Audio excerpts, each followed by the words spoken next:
Hi, I'm Jeff Sharon from UCF Sports Night. You can now watch UCF TV 24 hours a day on Bright House Digital Channel 1.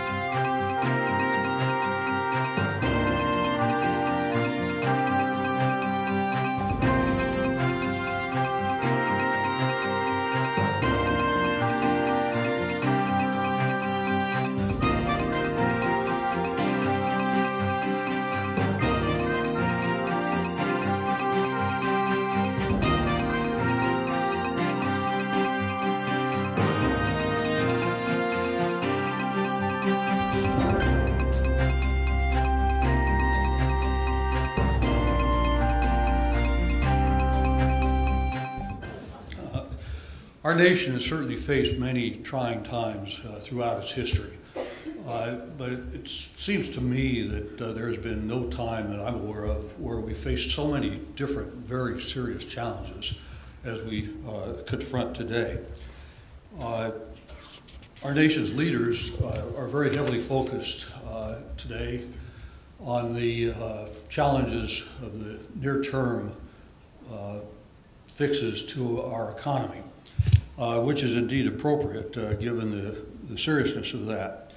On the other hand, it's my belief that if we don't also address some of the underlying fundamental problems confronting our economy, that we are likely to discover that this current situation becomes a chronic, repetitive one that we have to deal with every few years for one reason or another. And it's this latter category of underlying fundamental weaknesses that I would like to focus my remarks on in the time I've been allotted. It won't come as a surprise to anyone in this audience that so many of the problems we face, whether it be health care, the cost of health care, whether it be energy, whether it be the environment, whether it be national security, whether it be the economy itself, underlying the solutions of each of those, science and technology will play a very major role. But to make this all possible, the sine qua non is the economy, the strength of the economy. And the way I like to say that, not being an economist, is we're talking about jobs. We're talking about jobs for, not for scientists and engineers particularly, but scientists for every American, because that's what underpins their standard of living to a very great extent. And similarly, jobs are what underpins the tax base in this country that permits our government to provide us with health care, national security, and all those other things, including education, that our government provides or help provides. But I'm getting ahead of my story, so let me go back to the beginning, way back to the beginning, if I may. Let's go back, say, 230 billion years. My geologist friends tell me that 230 billion years ago, there was a large supercontinent, now known as Gondwanaland, that was made up, among other things, of South America and Australia, Antarctica, Africa, and the Arabian Peninsula and the Indian Peninsula. And that at about that time it started to break up, and those pieces drifted apart to become the continents and parts of continents that we know of today. As they fell apart or moved apart, they had less and less influence on each other. And then my economist friends tell me that in just the last couple of decades, all these pieces have come crashing back together again, brought about by science and technology, such that we're all next door neighbors again, and we have a huge influence on each other. Now, this is remarkable. 230 billion years turned around in a couple of decades. It is a tipping point. And this, as we all know, is what caused Tom Friedman in his wonderful book, The Earth is Flat, to say that Bangalore, Beijing, and Bethesda are now next door neighbors, which indeed they are.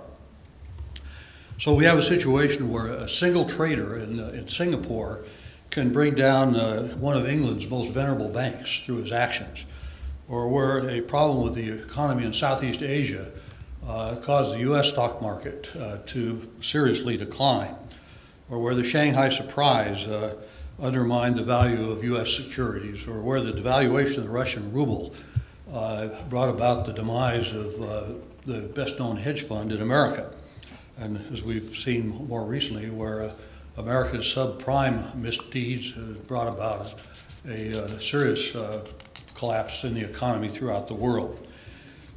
This trend has been called the death of distance by Francis Cairncross, writing in The Economist. And he was addressing the phenomenon where, in this world we live in, people no longer need to be in close physical proximity to each other to conduct their affairs. Transactions can be conducted at great distances, partly because of the existence of the aircraft, mainly because of the existence of modern telecommunications and all that goes with that.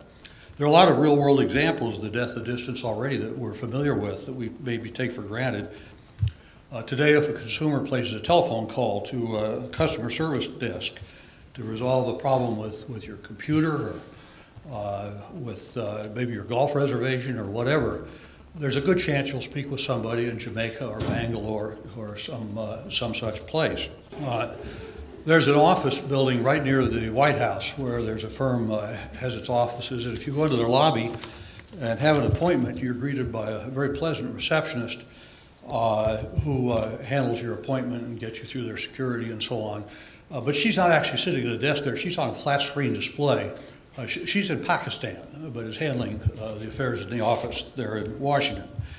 If you get a CAT scan in many hospitals in the United States today, there's a reasonably good chance that it will be read by a physician in Australia or in India or some other such place.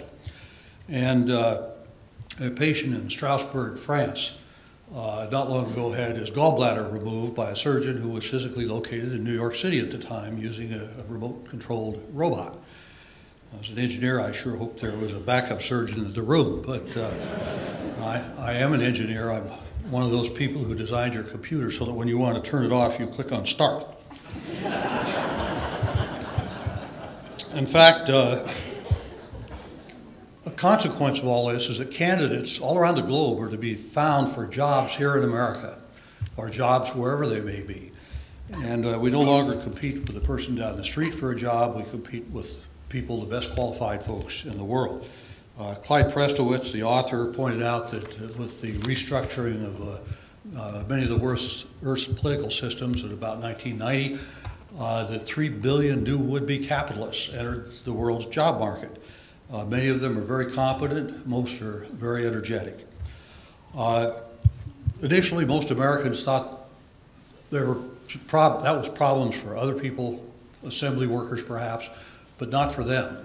But soon, that global economy for jobs moved into back office transactions in business. It eventually moved on into writing software. Today it's engineering, it's architecture, it's accounting.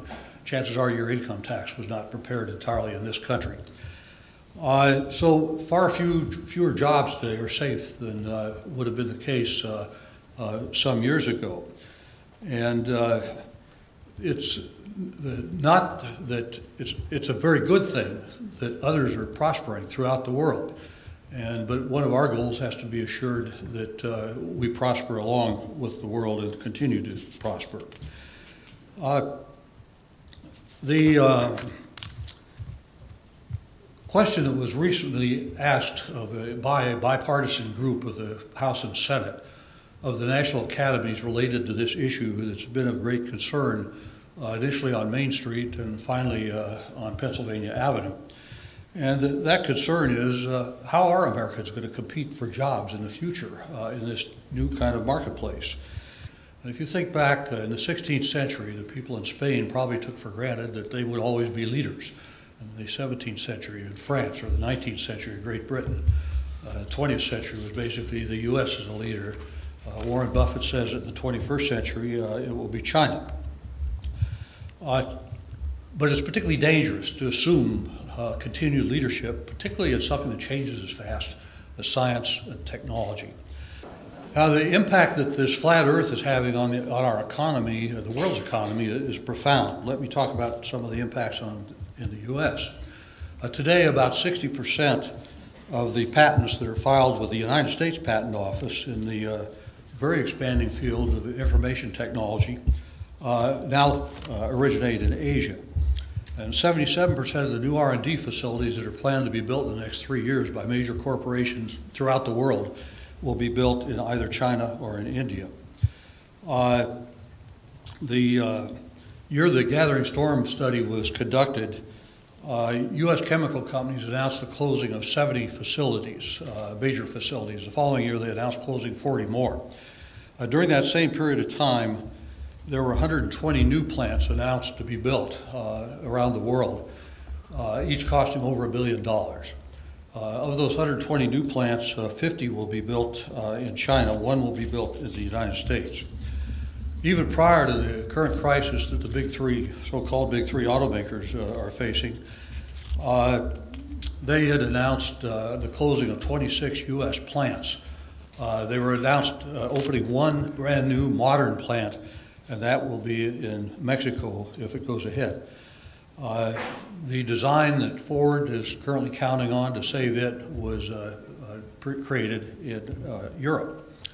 Today, there are 12 energy companies with greater reserves than ExxonMobil, all outside the U.S. IBM, of course, sold its once promising PC business to a Chinese company. Business Week's ranking of the world's information technology companies had only 1 in the top 10 that was based in the U.S. 8 of the world's 10 wealthiest individuals are not Americans. Only 1 of the largest 25 initial public offerings a year ago took place in the United States, and the remnants of the legendary Bell Labs, the home of the laser, the transistor, and many other great inventions, now belong to a French firm. One of the reasons for this is, of course, the cost of labor, where you can hire 9 assembly workers in Mexico for the cost of 1 here. I was in a factory in Vietnam not long ago. You could hire 20 workers there for the cost of 1 here. Hire 5 chemists in China or 8 engineers in India for the cost of 1 here. So we start out with a major disadvantage, and the question is, how do we offset that disadvantage? The Academy's conclusion was that our strong card has to be the ability to innovate and get to market with new ideas quicker than others. And in this race, only weeks or months makes a huge difference. So how are we doing in this competition that we find ourselves in? One of the most important factors, of course, has to do with having a cadre of individuals who are highly capable in the fields of science and engineering and innovation. But it also involves having a public and a workforce as a whole that's at least knowledgeable of these fields. Alan Greenspan has said that if you don't fix the kindergarten through 12th grade education problem, nothing else is going to matter all that much. America clearly has some outstanding schools. It has some outstanding teachers, some outstanding administrators. But the fact is that overall, by global standards, we're failing, and we're failing badly. The standardized tests, I'm sure this audience is familiar with, show us near the bottom in most global comparisons of students' capabilities, achievements. The most recent of those tests came out, I think, about 3 weeks ago, in which the Washington Post, which is the paper where I happen to live, the Washington Post described the results as that America was stagnant in science, but that there was one bright spot. We had jumped ahead in 4th grade mathematics. Well, first of all, I'll put aside the fact that most companies don't hire 4th graders. If you did a little arithmetic of your own, you would discover that at the rate we jumped ahead in 4th grade math, if we continue to jump ahead throughout the system at that rate, in just 85 years we'll catch up with Hong Kong, assuming they don't get any better. That's the situation we find ourselves in today. To people who say, yes, but those are just averages, The fact is that there have also been studies of just students, for example, who are taking advanced placement courses or advanced courses, and those, in general, the U.S. students perform even worse compared with their international counterparts. Well, how could this be? How could we have gotten ourselves in such a situation where not that long ago we truly did hold the lead in most areas? Well, the National Academy study concluded that a prime reason for this was that most 5th through 8th grade students today, in fact, 69% of them who are studying math have a teacher who never had a degree or a certificate in math. In science, it's 93% have a teacher who never had a degree or certificate in science. They're generally a phys ed teacher or something who's been told, go teach algebra. The teacher's uncomfortable with it, the kids detect that, they don't like it very well. And furthermore, there's almost a pride in the adult generation that I don't understand that stuff, it's really hard, somebody else will have to do that. The Washington Post recently carried an article on how to succeed in college. The second item on their list was don't study engineering. It makes it a bit of a challenge for us. At the University of North Carolina, when President Erskine Bowles was inaugurated a couple of years ago, he made the following comment, and I'd like to quote.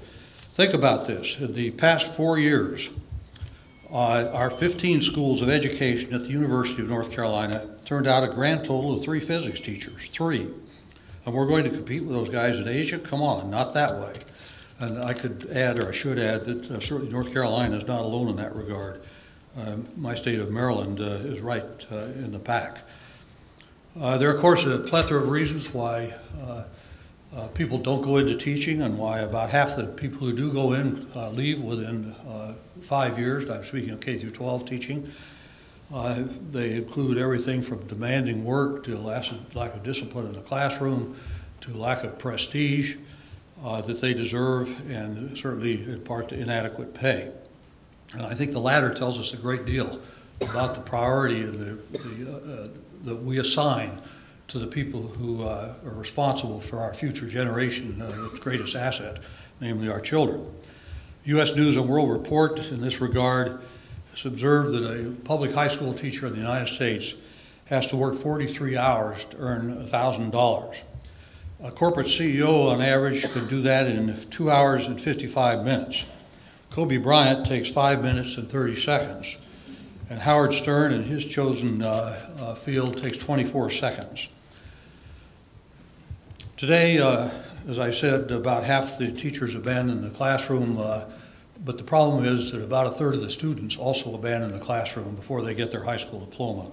And for one reason or another, about half of those who started college also drop out. And as I think about this, it's timely to tell stories about Joe the plumber, and there's one that relates to this. The story is about the homeowner who had a problem with their plumbing and had called Joe the plumber, who came, was there about 10 minutes, fixed the problem, just went out the door, handed the homeowner a bill for $120. Homeowner was kind of stunned and said, $120 for 10 minutes work, that's more money than I make, and I'm a surgeon. Plumber says, yeah, that was more money than I used to make when I was a surgeon too. And that's, I think, aside from the hope for humor there, maybe part of the problem that our teaching corps faces. Bill Gates has remarked that when I compare our high schools to what I see when I'm traveling abroad, I'm terrified for our workforce of tomorrow. I might add that I've traveled to 105 countries in the last dozen years, and I've had exactly the same reaction. Most recently in Burma, for example, where the students, the diligence they are dedicating to education, by and large make our schools look almost like a vacation. And there probably are extremes in both directions. There have been a number of studies that have found that between 50 and 85% of the growth in the U.S. gross domestic product over the last half century is attributable to advancements in science and engineering. About 2/3 of our productivity increase are attributable to advancements in science and engineering. Science and engineering play such a key role in were at solving these issues. So you take our K through 12 system and then say, how is it doing at producing scientists and engineers? The answer won't surprise you. During the past 2 decades, an era of burgeoning science and technology, the U.S. has been graduating 20% fewer engineers than it did at the beginning of that period. We graduate 34% fewer U.S. citizen PhDs in engineering than we did at the beginning of the period. And I might add that during this period of time, the number of attorneys has increased by 20%, graduates, and business graduates up by 120%. The 3 universities that at the undergraduate level provide the most future engineering PhDs at U.S. universities, 2 of them are China and 1 is in Korea. The U.S. now ranks 60th among all nations and 16th now among developed nations in the fraction of their college graduates to get degrees in science, math, or engineering. And according to the Nobel laureate, late Nobel laureate Richard Smalley, by 2010, 90% of all the scientists and engineers in the world with PhDs will be living in Asia. And think about this, China today is graduating more English-speaking engineers than is the U.S. In most developing countries, even given this great change of pace, there has been a continuing holding of field of engineering and science with great prestige, assignment of great prestige to these fields. Not long ago, I got a letter from George Heilmeyer, an email. George was the head of the Defense Advanced Research Projects Agency some years ago, and then of Lucent. George was in Moscow. He wrote to me and he said, when I'm in Moscow, I always like to go to the movies. And he went on to say, in Russia, the engineer always gets the girl. But George was really making 2 points, perhaps inadvertently. And that is, in this country, too seldom is the engineer the girl. About 20% of the bachelor's degrees in this country go to women. About 17% of the PhDs in engineering go to women. If you look at minorities in this country, the situation is even worse. About 5% to Hispanics, 5% to African Americans, when each group is about 12% of the population as a whole. And if we continue to try to compete in this world market with our hands tied halfway behind our back, we're going to make it even more of a handicap race than it already is. The fact is that the American scientific establishment would hardly exist today if it were not for foreign-born individuals who've come to this country and made enormous contributions. Over a quarter of the Nobel Prizes in recent years to U.S. researchers have gone to foreign-born individuals. Today, if you look at what's claimed to be the most productive part of the engineering research workforce or science research workforce, and pardon me for saying this, but that's considered to be the group under 45 years of age, and of those in this country, 52% are foreign-born. Jerry Yang, the co-founder actually of Yahoo, has said, and I quote, "Yahoo would not be an American company today if the United States had not welcomed my family and me almost 30 years ago." And of great concern in this country is that not only do we make it hard for these talented people to come to our country, we make every effort to throw them out after they get their degree, which is something that we need to change. National academies in their study, as I said, made 20 rather specific recommendations. They put these in priority order. I'm going to go through the top 2. Recommendation number 1 was for the federal government to give 10,000 competitively awarded scholarships to U.S. citizens to any U.S. university they can get into for 4 years if they keep their grades up, with the agreement that at the end of that time, those students or graduates during that time, they will also get a teaching certificate, and they will teach in our public schools for at least 5 years with the hope that some will remain after that, and there's some evidence they'll do that. There's also some evidence that having that enthusiastic young group in the schools is a benefit overall. The second recommendation was to double the nation's investment in basic research, the federal government's investment in basic research in this country, particularly in the fields of mathematics, science, and engineering, but also in the biosciences, biomedical sciences, and to do that within 7 years. The result of that was, this was about 2 or 3 years ago, the President included our recommendations, some of them in his State of the Union address. He included them in a bill that has become known as the America Competes Act. The America Competes Act authorization passed the House, and I can't quite remember, I think it was 392 to 20, in the Senate it was 88 to 8 or something like that. Overwhelming during an election year, bipartisan, but the Appropriations Act did not pass. The last day we lost the money. Well, that bill is again before the Congress right now. They're having hearings right now, and my hope is that that bill will pass and will include our recommendations to the National Academies and also some supplements that have been offered since that time by the academies and by many others. One could ask, can we afford this? My belief is we can't afford not to do this. We currently have a young generation of adults that for the first time in our nation's history are less well educated than their parents.